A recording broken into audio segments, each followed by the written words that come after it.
Hey everyone, it's Raghu. I'm back with Mindrolling, and my guest today. We've been working on this for a long time, trying to get together, and so welcome to Mindrolling, Sará King. I'm so happy you're here. Thank you for having me, Raghu. I appreciate that our time-space continuum was finally able to merge in this moment. Yeah, it's great. To go into all of your endeavors, accomplishments, studies is you are. I actually just described you to a friend of mine who I was just talking to. Say, well, I got to do a podcast. I'll call you back. But it's with, and I went on, and this is a real Renaissance woman, for sure. And work in neuroscience, work with mindfulness, work with social justice. Teaches yoga, meditation, and founded MindHeart Consulting, which is a key thing, and You're going to tell us about that in a bit. But before any of that, I really want to hear how the causes and conditions that formulated you. We can't go into karma and past lives because it's way beyond the old pay grade. But where you're from and how you got formed and the things that you went through and then coming out to understand there was a separate reality from the one we all thought we were in, right?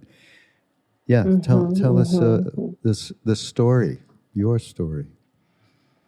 Well, I really appreciate the gentleness with which you have inquired about my life story. And, I think that I had something of an unusual upbringing and background. As an African-American child, I grew up with my mother, who's a single mother. I have two older siblings who are much older than me. My sister's 8 years older than me, and my brother was 13 years older than me. So I was definitely the baby of the family. And my mother was an ardent learner. She studied nutrition in college and was a former Black Panther. Wow. I recall, going to bed at night and her telling me stories about meeting my brother's father and the Vietnam War starting and the two of them being Black Panthers and deciding to become conscientious objectors and fleeing to Canada in order to evade the draft. And from there, her decision to move to Israel and live in the Negev. She, in fact, did what I think is referred to as aliyah. She had no intention on returning. And she loved to tell me stories before I went to bed about attempting to start a feminist revolution in the society that she was living in outside of Jerusalem at the time, which got her in quite a great deal of trouble. She loves to tell this story about being stranded in the middle of the Negev desert after escaping a prison while she was pregnant with my brother at the time, and being discovered by a group of archaeologists who picked her up and kind of hoisted her away. And then she escaped Israel to come back to the United States. And I was conceived in Venice, California. So it's just, I remember listening to those stories when I was a child, and she had a lot of, how shall I say, my compassionate outlook on my mom and her journey is that I really view her as a shaman. She was a shaman. Such a gentle, sensitive heart. And I think that for her being born in the thick of Jim Crow segregation in Virginia, and the racism that she faced as a second-class citizen, really tested something in her heart and her spirit that resulted in a series of mental illnesses. So I'm a child who grew up with a mother who really saw the world through what I would describe as a fragmented reality. So we moved around a lot. We were homeless a lot. I probably went to definitely more than a dozen schools before I hit high school. Oh my. So there was something very transient in nature about my upbringing. I remember there would be times when I would come home from school and she would say, "Hurry up, we got to get out of here. The police are coming to evict us." And she would literally take what little possessions that I had, throw them in a dumpster.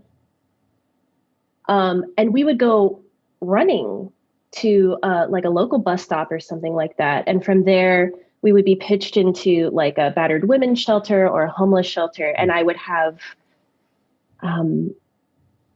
this feeling of ungroundedness. Like I felt that I had been born into a reality where things like a home, a stable home, or a car, or regular food to eat were not realities for me.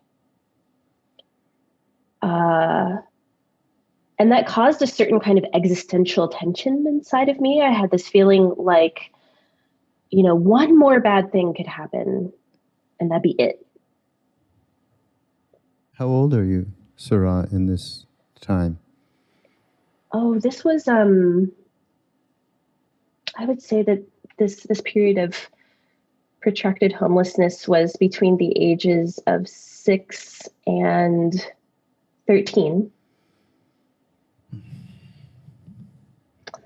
And that was the point when I was 13, and we were actually living in Minnesota at the time that my mother left.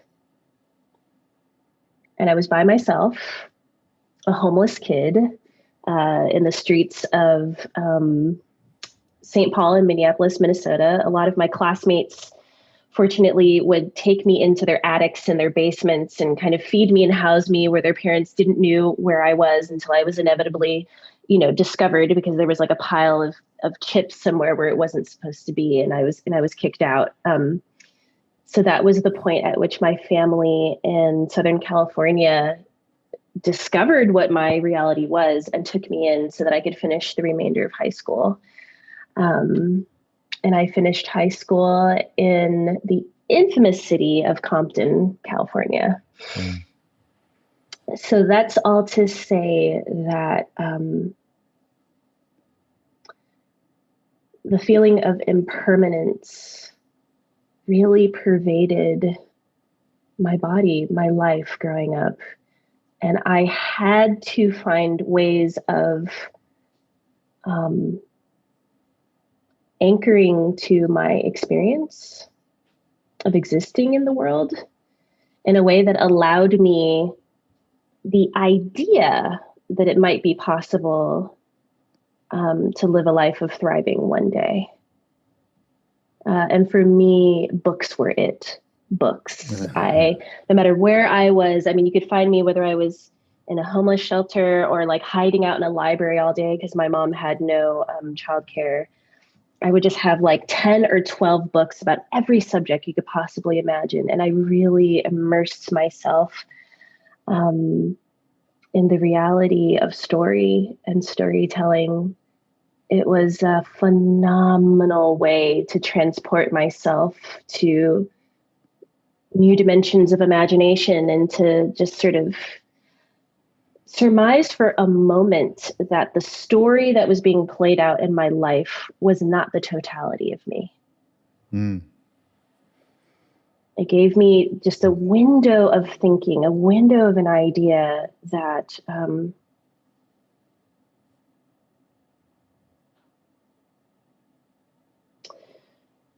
that what I was experiencing was different from who I was. And I think that was a real lifesaver for me. very young when this thought came, I would say, right? Oh, yes, exquisitely so. I remember being 5 years old, sitting in a patch of grass, and this was when we were living in, I think we were in San Diego at this point. We were really all over the country.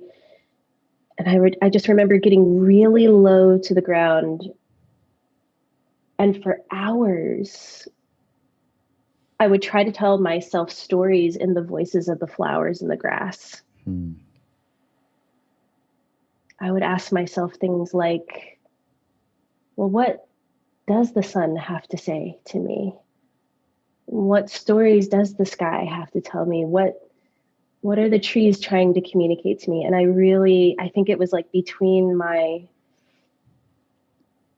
the way that I engaged with the story of the earth around me and the stories of the books that I read that held me in this sense of possibility, that there was more, universes of more in everything that I looked at. And I had to maintain that feeling of connectedness in order to discover the expansiveness of my being. Real causes and conditions that created transformation. Mm-hmm. I mean, that's exactly. As much, of course, the amount of suffering is inordinate, but at the same time, wow. Not many people have this, especially at that kind of very, very early age. So yeah, that's amazing. I actually recall a certain weariness that I had as a child, very young. This sensation that I had of, I'm back again. Again.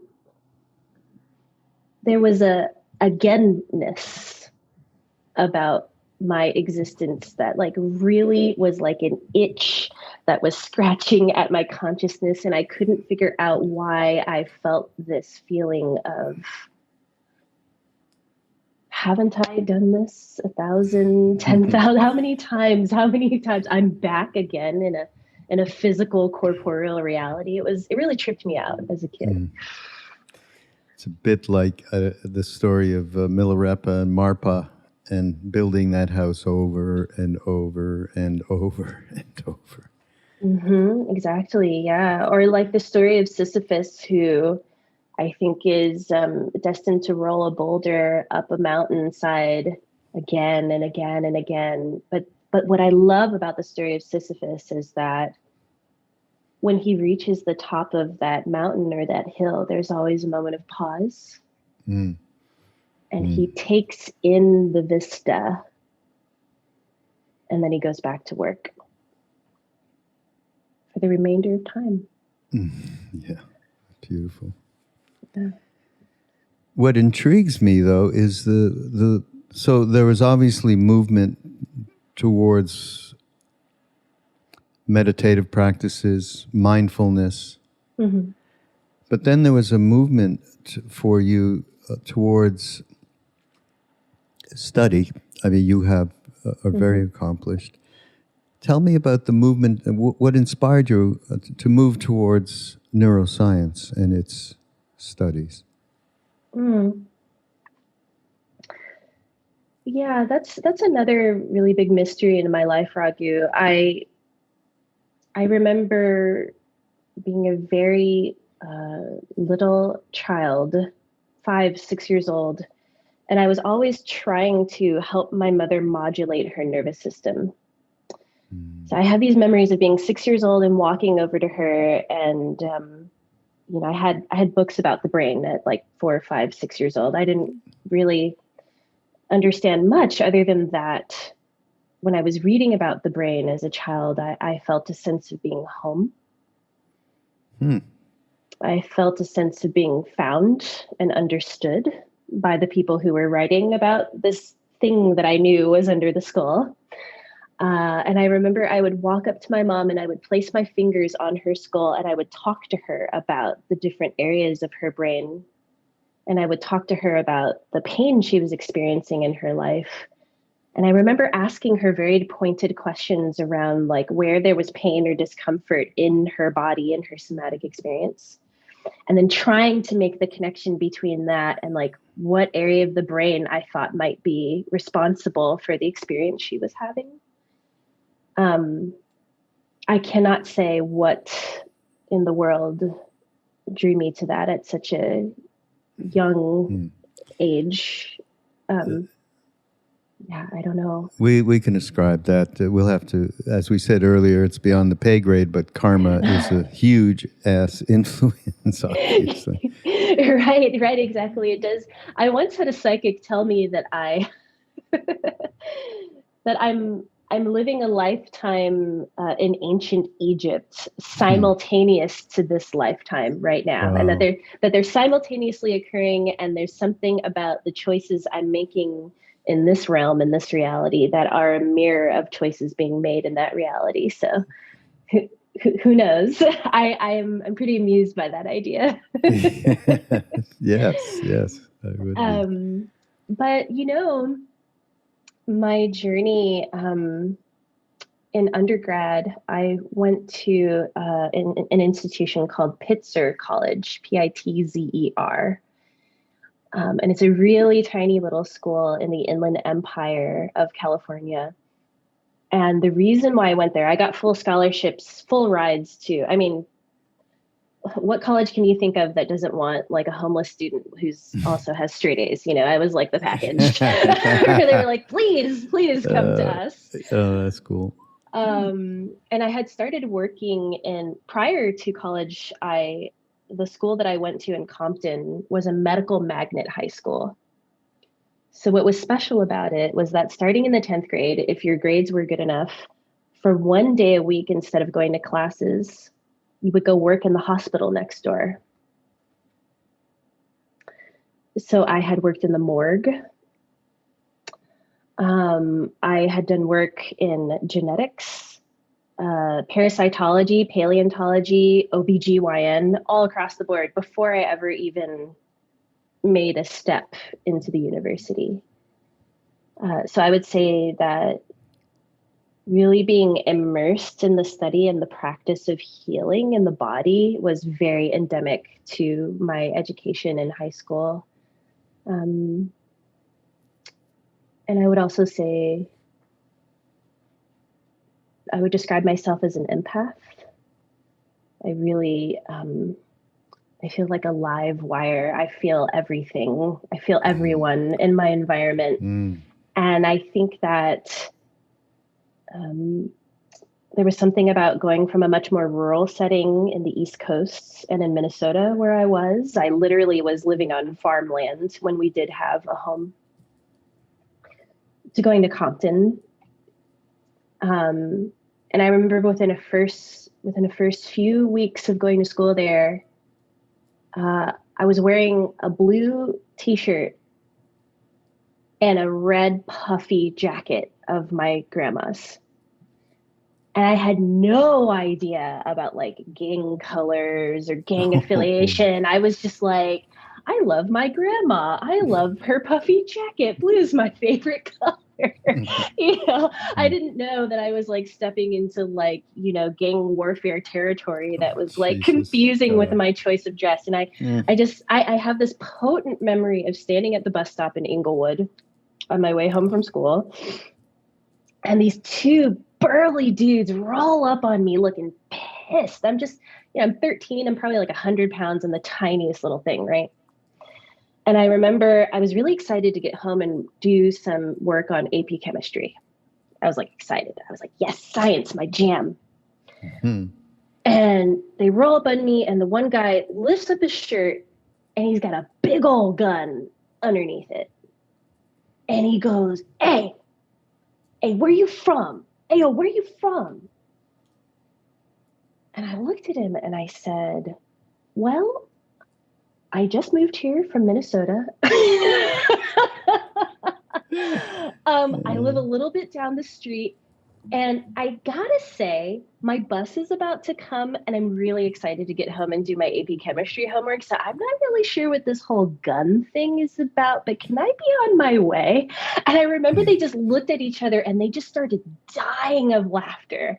They were so confused because I don't know if this is just my naivete. I was more than being scared in that moment.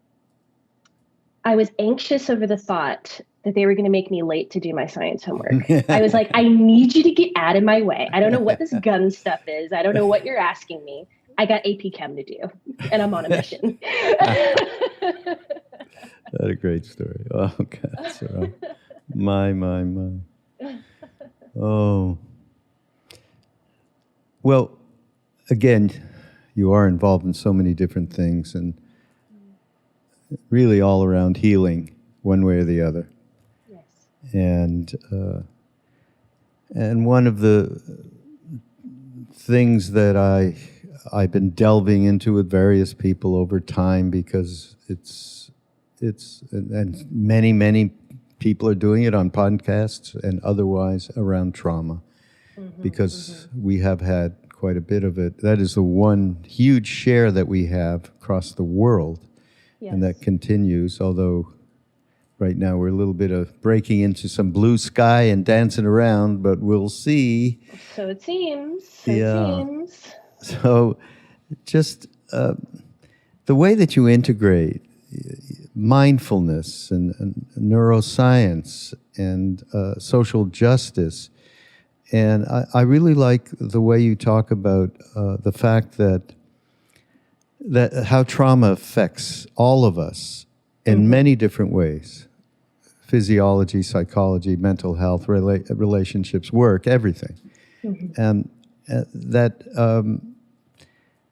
addressing that is extraordinarily important. And of course, it's hard for me to imagine there are many people. There are not many people who are not experiencing trauma. There just aren't. And those that are, God bless you out there. I don't know, maybe check on the empathy thing a little bit. Right. But yeah, talk about it. And you have described a whole lot of trauma as a child. You have extraordinary karma in that you were able, just a God-given gift of being able to see into it at a very early age. This is not my whole story by any means, and that certainly is extraordinary grace in and of itself. And talk about the trauma of and how you've managed to work through all of the different sciences and mindfulness and all of it, and addressing it with people. I think it would be, everybody would be advised to sit here and listen properly, because it may help us. Yeah, I really appreciate you asking me that. And in this moment, I'm recalling that it was in my PhD program that I started to really ask myself a lot of questions around race and racism. I discovered that schools today are more segregated now than they have been in the 1970s. And this single discovery perturbed me so deeply, because we have all kinds of money, all kinds of policy, all kinds of, conversations about race and racism and what's to be done and how are we going to heal this. And it was really, really apparent to me that a cognitive approach was not what was going to get us through this particular entrenched muck and mire. I was really a sense of deep dissatisfaction and doubt that was nagging at me. And I had started my own practice of yoga and meditation when I was 20. And one of the things that I noticed in my own personal experience, whether this was, a lot of time spent in yoga studios, doing yoga on my own, really all over the world, wherever I found myself. In my practice, I met with pain, not just suffering, but real physical, emotional, psychological pain. And by the time I got to my PhD program, I would say that I was like 6 or 7 years into my practice, and the pain, the physical pain, particularly the chronic pain, was unabating. One of the things that I noticed is I started taking a training at Spirit Rock. It was a mindfulness and yoga teacher training at the same time, which I thought was really fortunate. And one of the things that I noticed, it was an incredibly diverse group. I noticed that many practitioners of color would have a physically hard time being in the same space of practice with white-bodied practitioners and teachers. And my surface level thought was, well, hey, we've all come here with the same purpose and intentionality. We want to expand our practice. Our practice is all about empathy and loving kindness and forgiveness and, equanimity. And how do we embody that? How do we feel into that on a somatic level? And yet there is so much tension. There's so much pain. And it was in the atmosphere. And that was when I started to think to myself, what if trauma is not necessarily some explicit, clear life event like homelessness or, having a gun pulled on you at a bus stop? Those are moments where we can be like, okay, yeah, that's very traumatizing. Is there something happening at a deeper, more cellular level that we can examine? And that was when I happened upon the work of Peter Levine and Bessel van der Kolk and Dr. Stephen Porges. And when I started to take a deep look at the nervous system, I realized that our nervous system's root intelligence, part of its root intelligence, is its capacity to other. That is the most fundamentally ingrained, inherent function of the nervous system, the autonomic nervous system, the peripheral nervous system, central nervous system, the brain. And it boils down to, within our evolutionary history, I was watching a brilliant science show that was talking about, they proposed that the very beginnings of consciousness was when multicellular organisms first started to move about in their environment. What they wanted was sustenance, and they wanted more of it in order to be able to grow. So how do you get more sustenance? How do you get more food? Well, you have to grow eyes, because you got to be able to see. What do you got to see in your environment? You don't only want to be able to see the food, you want to be able to see danger. Because while you're getting out there to forage for more food, more energy, more resources, there's also things that want to eat you, right? So built into our nervous systems is this whole survival-based drive of, I got to be able to figure out who is safe. So at first it was like, I need to figure out who's going to want to eat me or take over my territory, saber-tooth tiger, all of that, right? Those were the dominant stressors in life, was like warring neighboring tribe who might want to take my family out, or giant creature that wants to eat me. And our nervous systems adapted to be able to figure that out, to sense, to actually take what is inside and sensate and project it out into the world to create a map of our environment.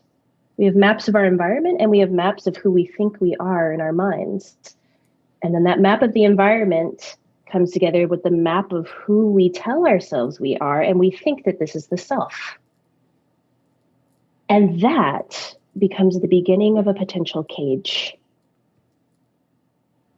Because we're so busy right? Nowadays, instead of like saber-toothed tigers or like maybe like a warring neighboring tribe, depending on your social location, most of the stressors, most of the external stimuli that tells us that we are not safe comes in the form of feeling excluded.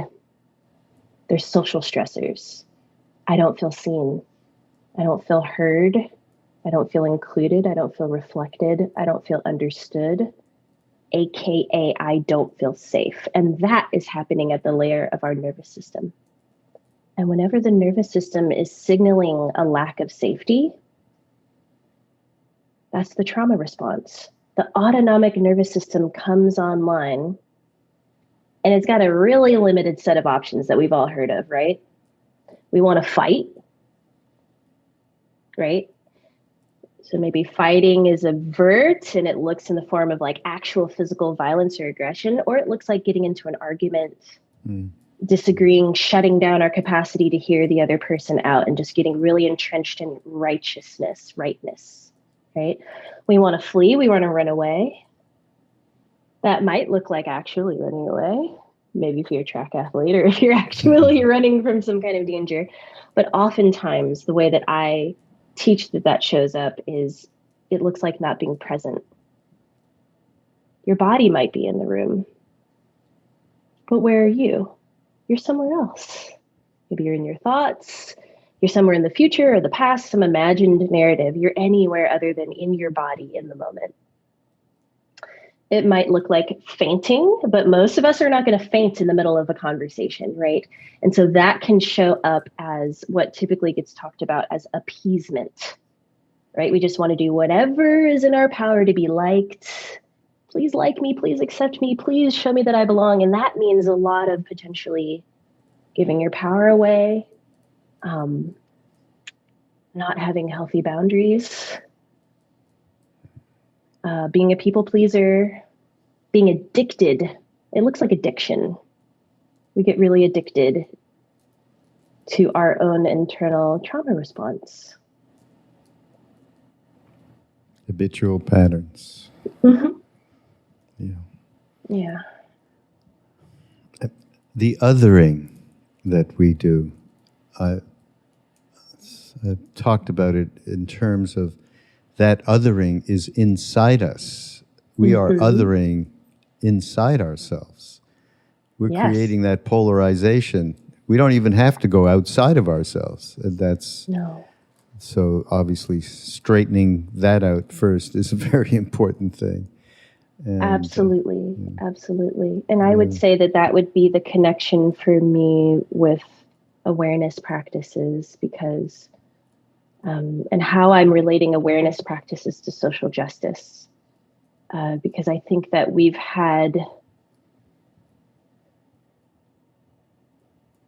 have a lot of externalized efforts to bring about justice in our world.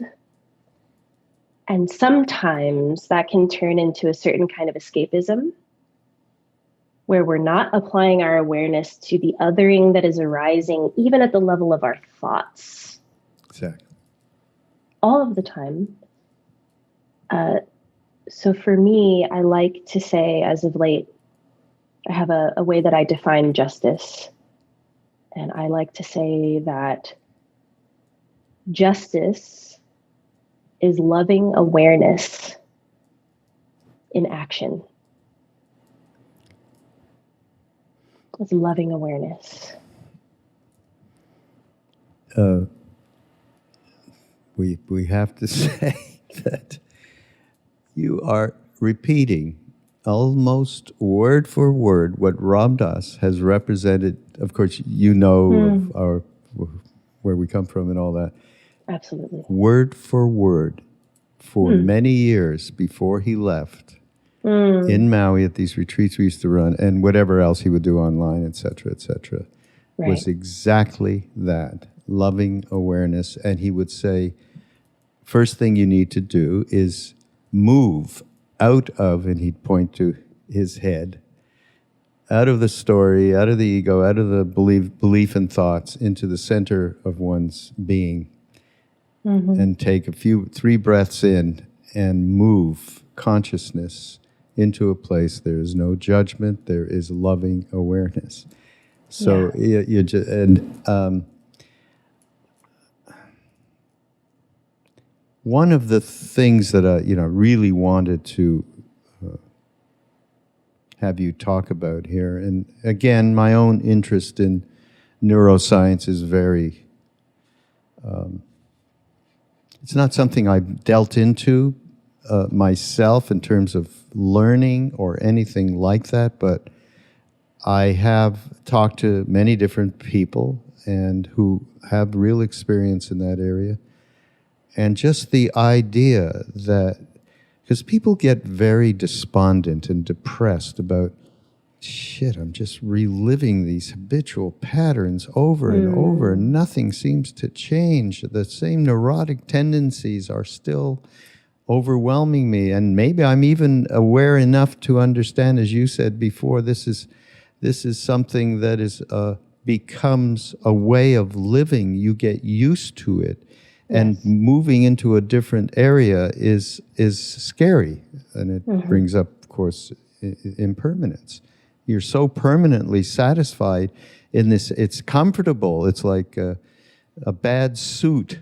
It doesn't fit right. It's but in my mind, it seems really comfortable. I don't know. Or like the pair of pajamas that I've been wearing for the past 16 months, which should probably be retired at this point. Yeah, exactly. And we all have those suits and pajamas in many different forms on a day-to-day basis. But the truth is, we can change. And this study, and what His Holiness the Dalai Lama has been instigating and working with Richie Davidson and many, many others that you know, everyone should calm down. You can change. But I need you, Sará, to give us some pointers, okay? First, about the reality of these neurons that can change, and then pointing to what are the things that one can do to make that change happen in one's life. So it's a practical thing, not a something one reads about. Absolutely. I mean, if I were to start out from like a sort of like a structural point of view, looking at brain function, like what is happening when I describe this trauma intelligence that's alive in our body? What is happening when we go into fight, flight, freeze, and faint? And how can I connect this to a mindfulness practice? Usually when we're going into this trauma response, it's described as reactivity, right? And so when people are talking about, these habitual ways of being, they're talking about the autonomic nervous system. And I remember my daughter asking me she was like, that sounds like automatic. And I was like, exactly. You're just on automatic. It's almost like you are a helpless marionette, and you're just sort of at the mercy of your nervous system, which is just reacting to whatever stimuli that you are perceiving as inherently not safe or threatening in that moment. And what happens inside of the brain, right? Your amygdala is probably firing like crazy. Your hypothalamus, your pituitary gland, so many different interconnected systems, like the insula, which is responsible for picking up on a lot of emotional salience cues, right? They start to really hijack the prefrontal cortex. So our prefrontal cortex really comes online with a lot of executive functioning, a lot of those kinds of what some people might call logical thoughts that can really ground you and orient you in the moment of what is happening in order that you can be responsive rather than reactive, right? All that capacity is completely hijacked, but with a mindfulness practice or lots of different somatic practices, the emphasis is on the pause. It's on the silence. It's on the spaces in between. And the more that we can cultivate the capacity to trust, to rest, to relax, really to be held in the spaces in between any arising phenomena, is the greater the capacity that our nervous system has to disengage all of that evolutionary reactive functioning that is really tied into the ego, that is constantly trying to protect. And we can start to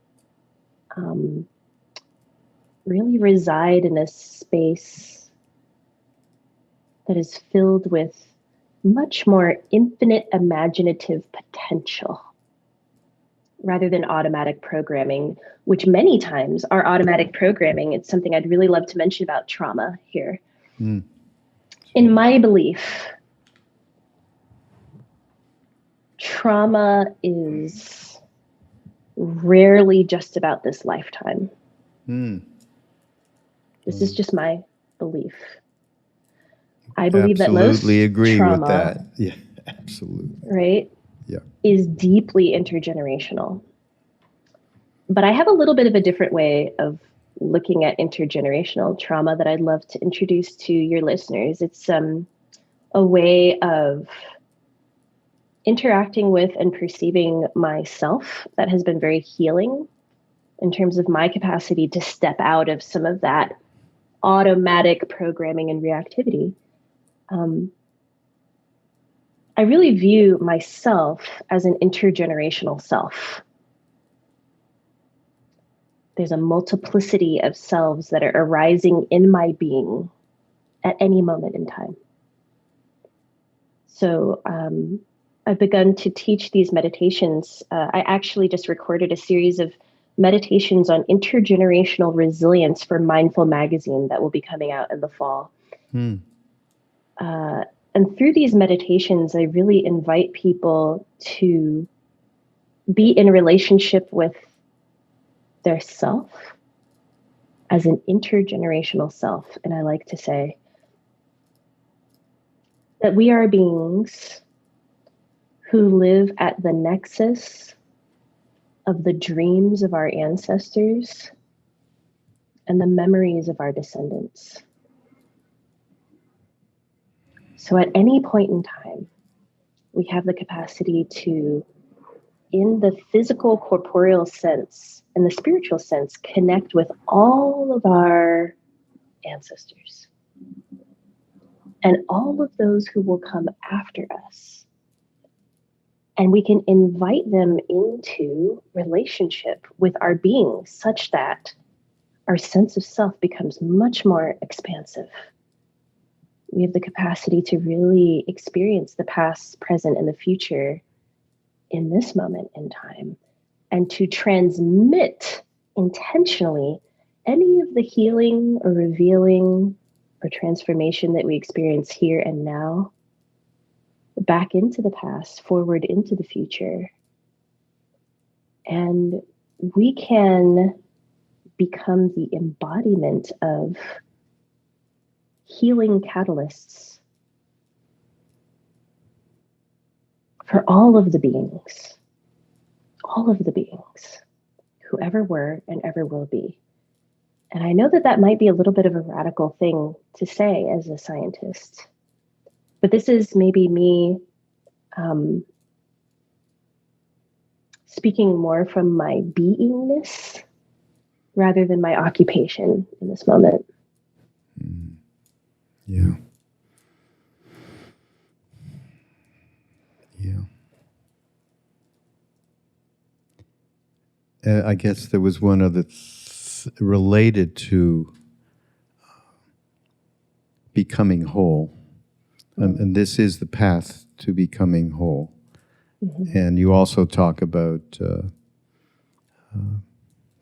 compassion for ourselves, giving ourselves a permission to feel the things which you have done. But you met this suffering at a very early age. You went into training at a very early age.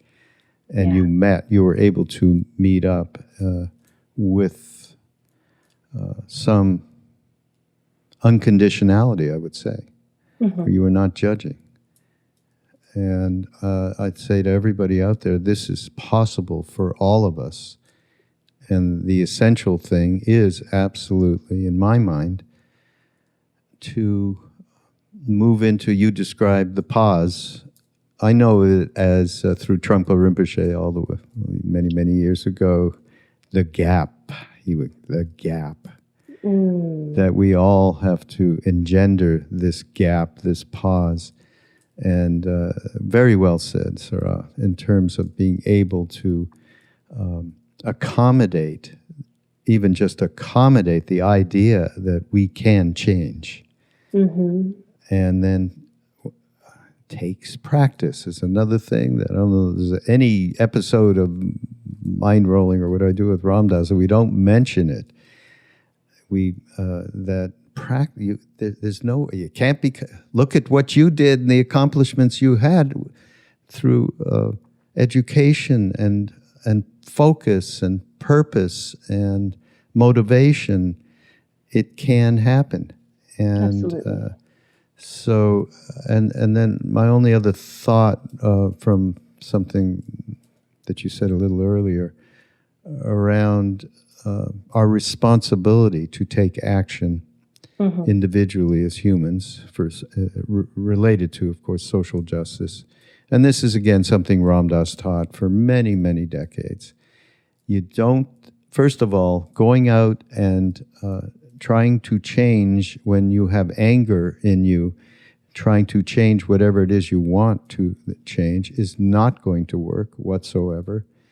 But then not trying to do that because you think that you're still a shmegegi, we would call it in Yiddish, is not workable either.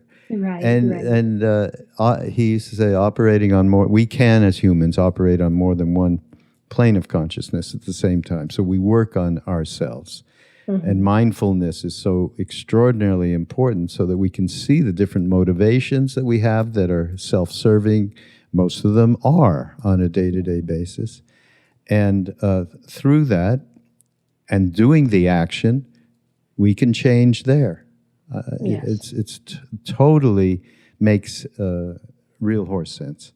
And a little education at the same time about whatever it is that one is pursuing. But the core is the, you called it in something I read, rampant addiction to othering that we have. That's the core that has to be transformed, right? I mean, absolutely. Yeah. Absolutely. Yeah. A little bit about compassion, though, because that's a difficult thing too. And it's interesting because I put a couple of notes here, and compassion, allowing oneself to feel what one feels, and being honest with it, not trying to run from it, and not judging it. At the same time, you talk about sometimes there's a masquerade of aggression that acts as compassion. That I'd talk about that, because that one went a little over my head. So, yes, I did a series of Dharma talks with a good friend and brother and colleague of mine named Rashid Hughes, who runs the Heart Refuge mindfulness community in Baltimore, Maryland. So this concept of aggression masquerading as compassion is his. I believe he's written about it in Lion's Roar as well as Mindful magazine. But the essence of the concept is that, a lot of the time we find ourselves gravitating towards a certain movement to support justice, whether that's climate justice, food justice, what have you, wherever there is suffering. Many of us, in recognition and acknowledgement of our interdependence, gravitate towards where that area of suffering is, with the intentionality of doing something about it. So there may be some stories that we tell ourselves around our belonging in whatever this zone is, the way that we belong because we have compassion. But there's something that I've noticed in my work. I recently co-directed the very first embodied social justice certificate program with Reverend Angel Kyoto Williams. It was amazing. We thought we'd get maybe 100 students, over 700 students. Oh, really? Signed Online? up. Yes. Wow. From all over the world. Every different kind of social location and identity you could possibly imagine. And on the surface, one would presume that everyone had showed up out of compassion because they recognize suffering. And there's a recognition that justice doesn't live somewhere out there, it's in the body. We have to feel it in order to be in relationship with it. Something that I saw and that I continue to see is that particularly if you come from an identity background where the information that you have received about who you are, this self, this body, is that you are oppressed. And there's truth with a little t to that oppression. One can become, and I say this with so much gentleness, one can become addicted to this perspective. It's a perspective that one is oppressed. And in the service of compassion, supposedly, one can begin to seek punitive action, seek to punish. I want to punish those who are hurting me and people like me. There can be a flavor of revenge. And I say this very carefully because in a way, I understand why a people coming from a background of 400 or 500 years of unmitigated violence would want to push back and push back hard, right? So for the people who identified as white-bodied people in that space, sometimes they would speak up when they identified the trauma they were living with in their bodies. I had a woman who was a German woman who connected really deeply with the intergenerational trauma of having Nazis in her family background. She'd never connected with it in her body before. It was it was up here, lots of thoughts. You saw it drop down and the tears just like a river, right? My inclination was to meet with that river of tears with compassion, person to person. You just connected authentically with centuries of pain and the oppression of being an oppressor in your family background. I feel for you. That's my response. There were other people who had another response, and they said, no, we don't care.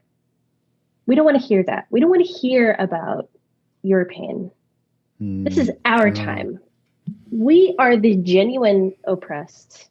There's no space here. Your pain is now dominating over the experience of our pain, and it becomes this strangely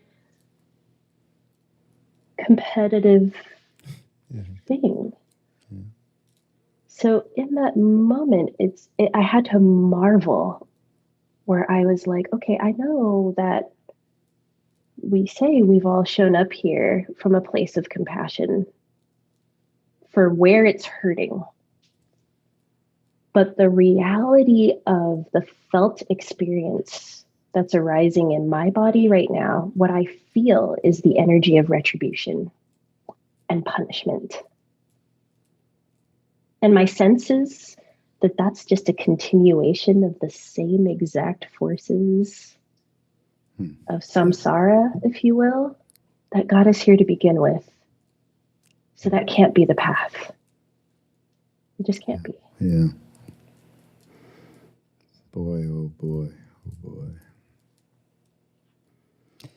Well, we're kind of at the end, but I wanted to talk a little bit about metta. Then I just thought, wait a minute, there's nothing to talk about.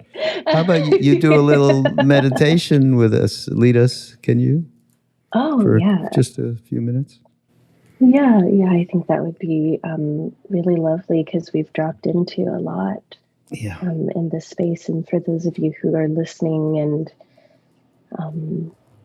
you find yourself either standing up or maybe even lying down or in a seat somewhere, no matter where you find your body, can we all just take a moment and experience the embodiment of collective solidarity and take 3 deep breaths together.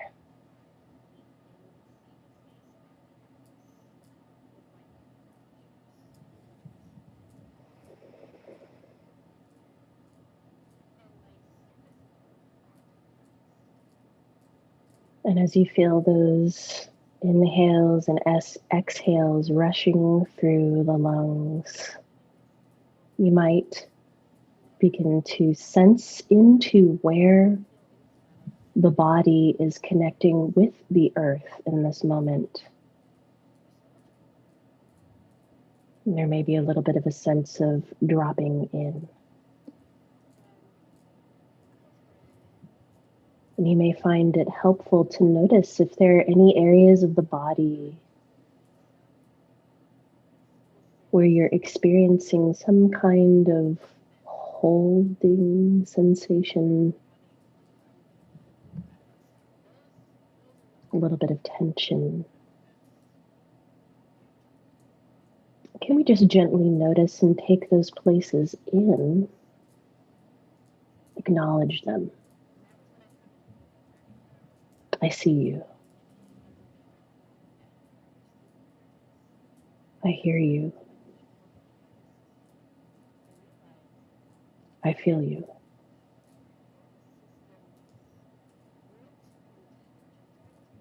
When we participate in the offering of seeing and hearing and feeling our bodies as they are in this moment,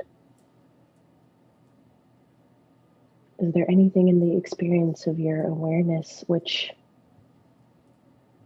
expands or settles?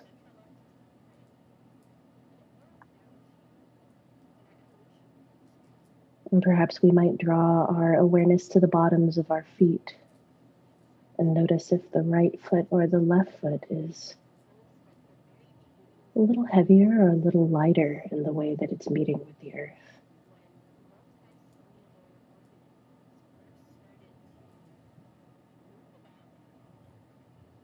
Perhaps noticing and recognizing the difference between the right and the left foot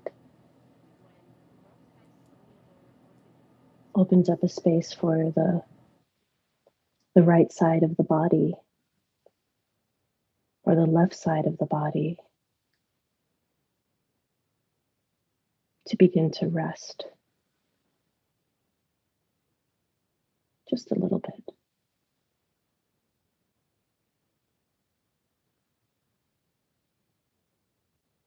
And if there are any particular thoughts that are arising in the mind, perhaps we might engage with those thoughts as being much like clouds in the sky. And those clouds can take on any number of shape or color. Maybe the clouds are big and puffy and white. Maybe they're pink and purple and golden tones. much like a sunrise or a sunset.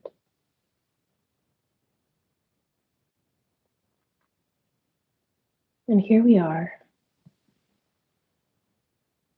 laying on a bit of grass, on a stretch of sand, or maybe just in your bedroom or your living room.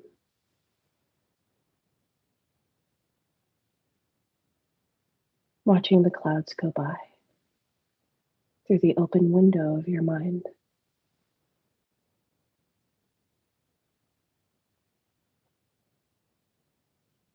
Let's take one more deep inhale and exhale here, and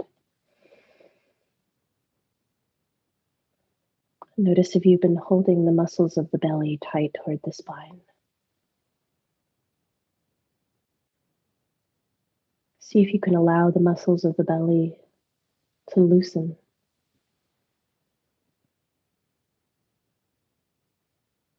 And notice what happens when we give this somatic indication that it's okay to let go just a little bit.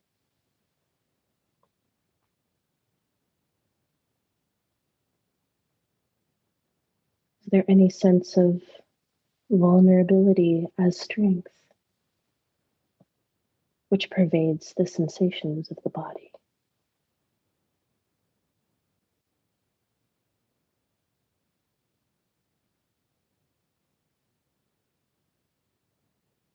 And now calling our energy and awareness to the center of the heart.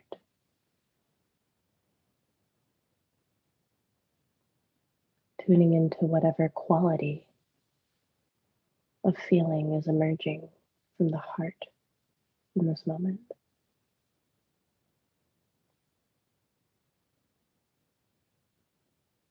And maybe we can experiment with leaning back into our chair or the wall or the floor just a little bit. And when you lean back, feel that it is possible to make contact with any and all of your ancestors in your ancestral line.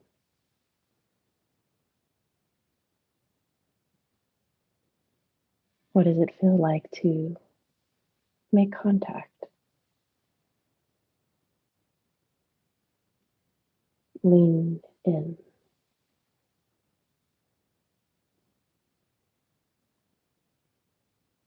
And then maybe bringing our attention to the front side of the heart and leaning forward ever so slightly with so much gentleness. Can we make contact with our descendants?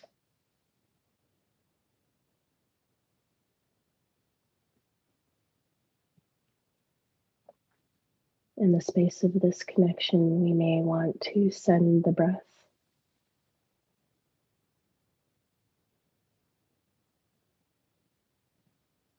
Is there anything that you'd like to share?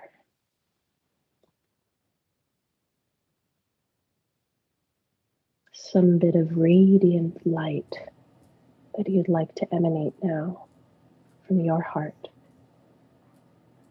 back into your ancestral line or forward to the descendants of this earth. You might even begin to see this light radiating and emerging from the center of the heart. Much like a lighthouse.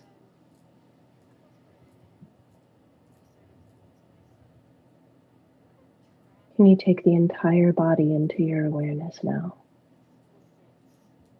Remaining connected to this emanation of healing light pouring forth from the heart center, connecting you to the feeling of being an intergenerational being.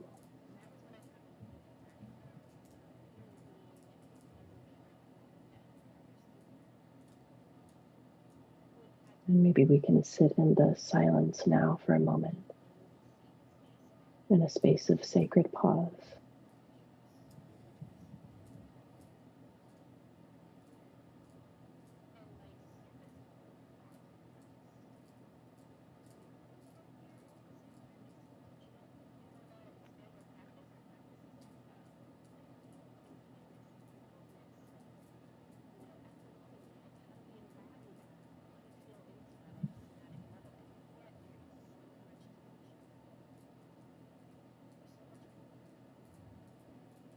Whatever the ancestors had to share with you of their journey, can we bow to them for dreaming us into being?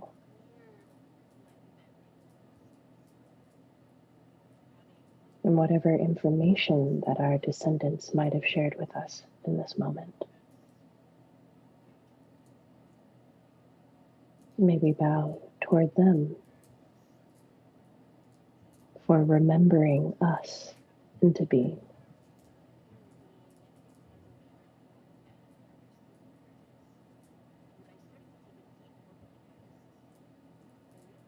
Just feeling into any sense of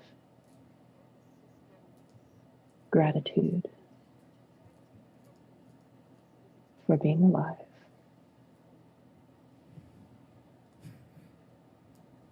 for being the embodiment of intergenerational healing.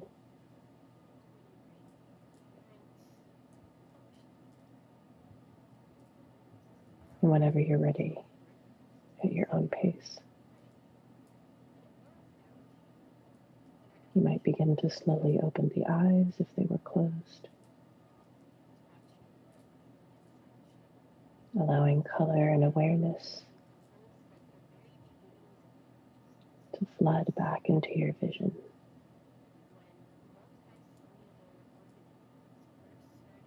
Maybe even feeling grateful for the colors themselves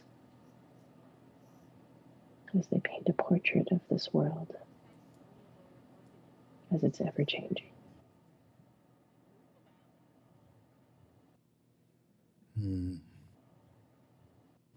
Thank you so much, Sarah. Thank you, thank you, thank you. Thank you for having me, Raghu. I'm so happy that we made it finally. We made it. We made it. We created a wormhole and we traveled through it towards Yeah. one another. Yeah, so great. Everybody, everything we've discussed will be in show notes and links, and this won't be the last time, no matter what. Yeah. Okay, because Sarah's got to be a regular, as far as I'm concerned. So great to have you. This is Mindrolling on Be Here Now Network. Go to BeHereNowNetwork.com, and you can hear other phenomenal. Were you with Sharon Salzberg? Have you know Sharon? I will be with Sharon Salzberg and Parker Palmer in October, along That's with what I said. Justin Michael Williams. Yeah. Oh, wonderful. She's my first meditation teacher, Sharon, and a great friend. Oh God, we're all so fortunate. Really, gratitude is the word. Well, we'll see you all next week. And again, thank you so much. Thank you. Thank you so much.